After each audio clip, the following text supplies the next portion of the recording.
Should you eat and drive at the same time?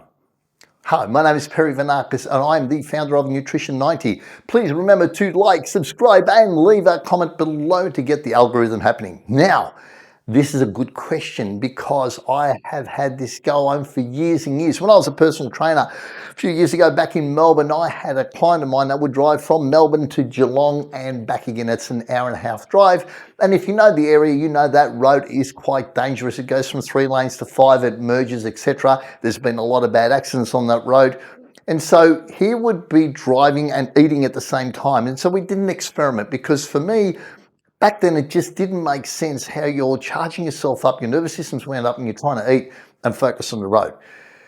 We made the experiment, a little simple test that I want him to do is stop for 10 to 15 minutes on the side of the road and eat his food on the way there. And on the way back, stop on the side of the road, 10, 15 minutes, eat his food and come back. What was interesting, in a 6-week period, he managed to lose just under 2 kilograms just by changing his eating habits whilst driving. Now, for me, that was an experiment, a test with one client. It's not really a scientific research proposal that's done correctly, but it helped with this guy to lose weight. And that got me thinking. It's always played on my mind, and I've always advised my clients never to do it. Now, as a scientist, as a nutritionist, as a diabetes educator, I've delved into this even further, and it's been interesting to see.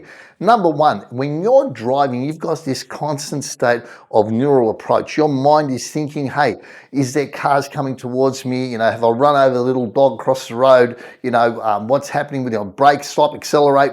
Your brain's going 100 miles an hour. So that means your sympathetic nervous system is charged up moderately, right? So what that does is that elevates your heart rate. It directs blood to your brain and to your muscles, takes it away from the digestive tract. Now, if it's taken away from the digestive tract, it's going to affect how you process that food, how you're going to eat that food. So if you're stressed out and you're trying to eat food, you can get the runch, you can get diarrhea, you can get gas, you'll have difficulties in digesting that food as well.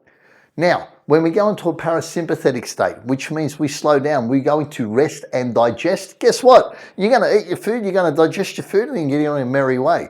So when we look at that concept of driving and eating at the same time, it's definitely a no-no. Don't do it. Just pull over to the side of the road, find a safe spot and eat your food. You know, you're going to enjoy your food. You're not going to be racing, you're not going to be worried about it. In the 2023 Journal of Neuroscience, they've also discovered this constant state of stress of driving, that low moderate stress of being alert, etc., actually affects your gut microbiome.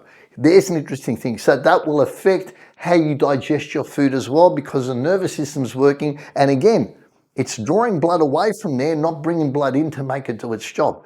So the simple golden rule is this. If you're driving, focus on your driving. If you're eating, focus on your eating. It's not that hard. You're going to get the full benefits of digesting your food effectively, not having any gut issues whatsoever. And hey, you're going to be safer on the road as well because you're not being distracted. There's my words of wisdom for today. Enjoy.